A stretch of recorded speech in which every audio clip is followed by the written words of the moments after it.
ನಮಸ್ತೆ ಎಲ್ರಿಗೂ. ನವರಾತ್ರಿಯ 4ನೇ ದಿವಸ ಪೂಜಿಸಲ್ಪಡುವ ದೇವಿಯ ಬಗ್ಗೆ ತಿಳ್ಕೊಂಬರೋಣ. ಸುಮಾರು ಯುಗಗಳ ಹಿಂದೆ ಈ ಬ್ರಹ್ಮಾಂಡನೇ ಇರಲಿಲ್ವಂತೆ. ಕಂಪ್ಲೀಟ್ ಎಲ್ಲ ಕಡೆ ಕತ್ಲಿತ್ತಂತೆ. ಯಾವುದೇ ದೇವರು, ಭೂಮಿ, ಯಾವುದೇ ಜೀವಿ ಏನೂ ಇರಲಿಲ್ವಂತೆ. ಆ ಸಂದರ್ಭದಲ್ಲಿ ಒಂದು ದಿವ್ಯ ಶಕ್ತಿ, ಆದಿಶಕ್ತಿ ತನ್ನ ನಗೆಯ ಮೂಲಕ ಸೃಷ್ಟಿಯನ್ನು ಪ್ರಾರಂಭಿಸ್ತಾಳೆ. ಆ ದೇವಿಯ ನಗೆಯಿಂದ ಬ್ರಹ್ಮಾಂಡವೇ ಹುಟ್ಟುತ್ತಂತೆ.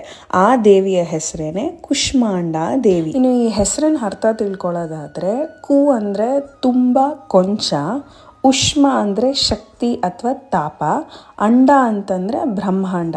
ಇನ್ನು ಇಂಗ್ಲೀಷಲ್ಲಿ ಲಿಟಲ್ ಕಾಸ್ಮಿಕ್ ಎಗ್ ಅಂತ ಈ ಹೆಸರಿನ ಅರ್ಥ. ಇನ್ನು ಈ ದೇವಿಯ ವಿವರಣೆ ಮಾಡೋದಾದ್ರೆ, ಕುಷ್ಮಾಂಡ ದೇವಿಗೆ 8 ಕೈಗಳಿರುತ್ತೆ. ಕೆಂಪು ಬಣ್ಣದ ಬಟ್ಟೆ ಧರಿಸಿ ಸಿಂಹದ ಮೇಲೆ ಕುಳಿತಂತೆ ಕಾಣಿಸ್ತಾರೆ. ದೇವಿ ಎಲ್ಲರ ಜೀವನದಲ್ಲೂ ಬೆಳಕು ತುಂಬಲಿ. ಮುಂದಿನ ವ್ಲಾಗಲ್ಲಿ ಸಿಗೋಣ.